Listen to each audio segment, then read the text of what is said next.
Assalamualaikum warahmatullahi wabarakatuh. Nama saya Mutiara Nisa dengan NIM 2300831 dari mata kuliah Inovasi Produk Perangkat Lunak dari Universitas Syedzi Madani akan memaparkan jawaban-jawaban dari tugas teori 10 yaitu perencanaan dan manajemen proyek inovasi.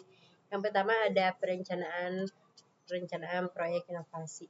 Nama proyeknya ini yaitu Infohir. Infohir ini artinya info di sini gitu. Nah, tujuan inovasinya itu aplikasi Infohir ini dikembangkan untuk membantu pelaku UMKM dalam mengelola keuangan usahanya secara mudah dan terstruktur pastinya ya.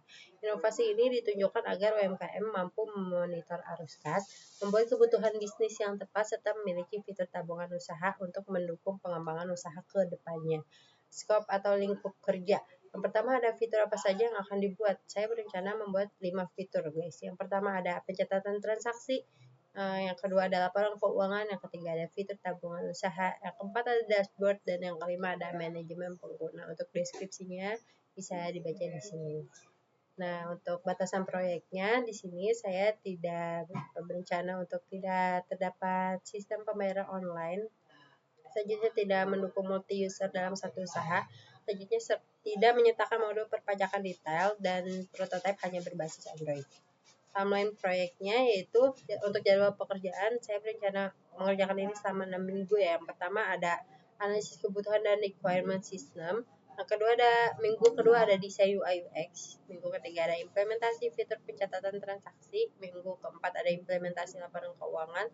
Minggu kelima ada implementasi fitur tabungan dan dashboard. Dan minggu keenam ada testing dan penjemputan aplikasi. Untuk outputnya bisa dibaca di sini. Nah, untuk selanjutnya ada kebutuhan research SDM. Di sini ada 4 peran yaitu project manager, programmer, UI UX designer, dan tester.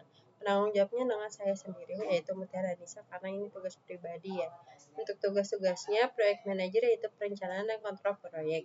Untuk programmer yaitu implementasi aplikasi atau coding. Nah, untuk UI UX designer yaitu mendesain tampilan aplikasi, dan untuk tester pastinya untuk uji coba dan pelaporan bug.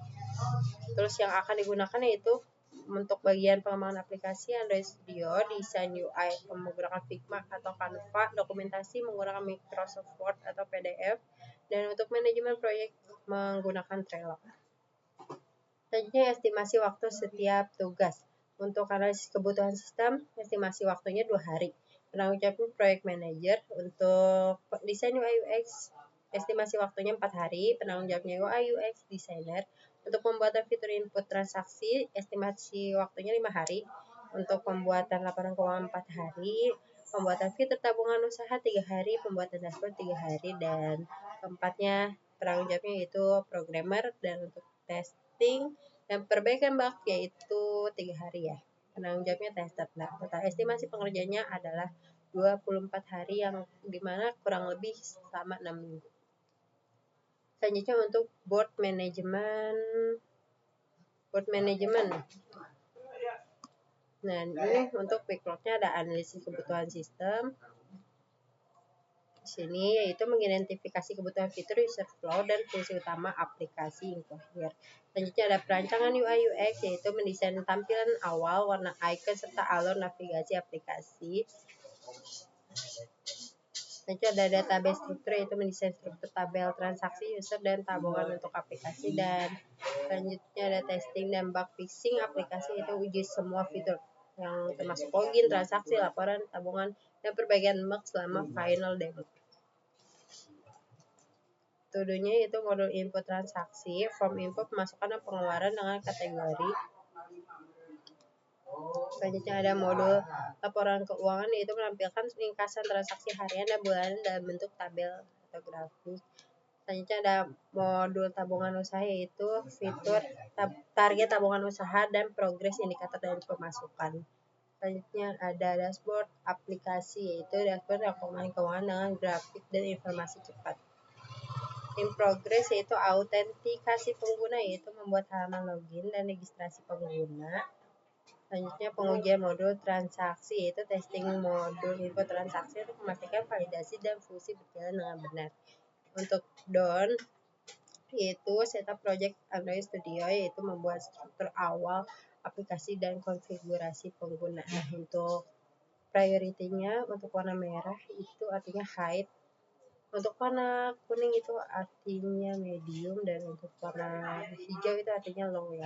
Tanggung jawabnya Mutiara Nisa dengan saya sendiri, dan untuk tenggat atau di lainnya di sebelah sini ini seperti 5 Januari, 22 Desember seperti itu. Selanjutnya ada analisis resiko. Di sini ada 5 analisis risiko guys. Yang pertama ada keterlambatan pengembangan fitur, yaitu dampaknya adalah aplikasi tidak selesai tepat waktu, probabilitasnya sedang, mitigasinya yaitu membuat timeline jelas dan mengatur prioritas maksudnya fitur. Level resikonya itu medium. Nomor 2 yaitu resikonya adanya bug pada fitur transaksi. Dampaknya itu kesalahan data pemasukan atau pengeluaran. Probabilitasnya tinggi ya tentunya. Mitigasinya itu dengan cara melakukan pengujian berkala dan perbaikan dengan cepat. Level resikonya pasti high. Untuk nomor 3 yaitu kesulitan dalam desain UI UX. Dampaknya tampilan kurang menarik dan sulit digunakan. Probabilitasnya sedang. Mitigasinya itu dengan cara gunakan template desain dan referensi UI modern. Level resikonya medium. Nomor 4 yaitu masalah kompatibilitas Android. Dampaknya yaitu aplikasi tidak berjalan di beberapa perangkat. Probabilitasnya itu rendah, mitigasinya pengujian di beberapa versi Android dan emulator. Level resikonya low. Dan yang terakhir nomor 5 yaitu resiko manajemen waktu kurang baik. Dampaknya itu pengerjaan tidak sesuai dengan rencana. Probabilitasnya tinggi ya.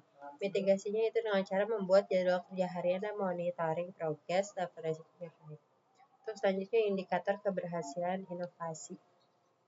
Untuk asumsi biaya proyek, pengembangan aplikasi sebesar 800.000, testing dan evaluasi sebesar 200.000. Jadi total biayanya 1 juta. Asumsi manfaatnya jika 10 UMKM menggunakan aplikasi, efisiensi pembukuan yaitu 200.000 per UMKM per bulan. Estimasi manfaat bulan pertama yaitu 10 dikali 200.000 sama dengan 2 juta. Nah, perhitungan lainnya yaitu benefit per cost dikali 100.000. Sama dengan benefitnya itu kan 2 juta. Nah, dikurang 1 juta. 2 juta dikurang 1 juta itu sama dengan 1 juta. 1 juta per 1 juta sama dengan 1. 1 dikali 100% yaitu 100%. Jadi, sangat layak dan sangat menguntungkan guys. Untuk yang kedua ada retention rate maksudnya untuk minggu pertama ya. Dengan 10 user apakah tetap menggunakan aplikasi ini atau tidak. Untuk user 1, 2, 4, 5, 7, 8, 9 itu masih tetap menggunakan, dan untuk 3, 6, dan 10 itu tidak lagi menggunakan. Total yang masih menggunakan berarti 7 pengguna. Retentionnya 7 per 10. Retention itu yang masih menggunakan dan yang pernah menggunakan dikali 100%. Jadi 7 per 10 dikali 100% sama dengan 70%.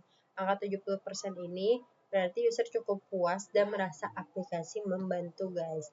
Selanjutnya ada user satisfaction, yaitu survei kepuasan pengguna. Pertanyaannya ada 5 yang saya buat, yaitu apakah aplikasi mudah digunakan, apakah fitur pencatatan transaksi membantu usaha kami, membantu usaha mereka, terus tampilan aplikasi menarik, fitur tabungan bermanfaat dan pengembangan usaha, dan yang terakhir apakah mereka ingin terus gitu menggunakan aplikasi ini. Hasil simulasi penggunanya dengan 10 responden yaitu totalnya 203 dengan rata-rata 4,06. Rata-rata kepuasannya itu 4,06 ya dari 5. Artinya pengguna puas dengan aplikasi guys. Terus selanjutnya feedback loop. Feedback loop itu pertama dari sumber feedback yaitu user log aplikasi survei. Selanjutnya ke sebelah kanan pengumpulan feedback dengan cara form dalam aplikasi, observasi pengguna, wawancara atau Google Form. Selanjutnya ada analisis feedback, identifikasi bug dan evaluasi fitur. Selanjutnya ke bawah ada penentuan priority atau prioritas, yaitu high sama dengan darurat, medium artinya perlu, dan low artinya bisa menyusul. Selanjutnya ada implementasi update, yaitu perbaikan bug, penambahan fitur, dan selanjutnya terakhir ada monitoring dan evaluasi, yaitu retention, kepuasan user, dan performa aplikasi. Selanjutnya naik lagi ke atas jadi terus berputar. Nah, yang terakhir ada strategi mempertahankan inovasi jangka panjang. Infor ini kan dirancang untuk membantu pelaku UMKM mengelola keuangan usaha dengan fitur pencatatan transaksi, laporan keuangan, fitur tabungan usaha, dashboard, dan manajemen pengguna ya. Nah, pastikan untuk jangka panjangnya diperlukan strategi yang berfokus pada pembaruan fitur terencana dong. Strategi-strateginya itu yang pertama ada menjaga relevansi produk, berarti merencanakan roadmap fitur yang berkesinambungan dan responsif terhadap kebutuhan pengguna. Yang kedua yaitu rencana monitoring berkala berfungsi sebagai tulang punggung keputusan produk. Yang ketiga ada strategi peningkatan user berfokus pada nilai berulang untuk pengguna UMKM. Dan yang keempat ada potensi kolaborasi dan pengembangan lanjutan akan membuka jalur pertumbuhan kerjasama dan dengan komunitas UMKM lokal, lokasi atau layanan pembukaan atau akuntansi untuk integrasi data. Dan akhirnya nih keberlanjutan teknis dan organisasi itu penting ya, pakai praktik pengembangan yang mudah dipelihara.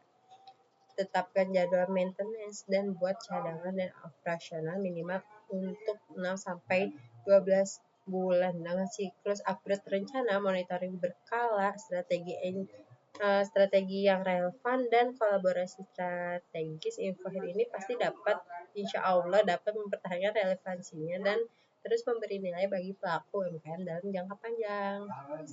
Cukup sekian. Terima kasih. Wassalamualaikum warahmatullahi wabarakatuh.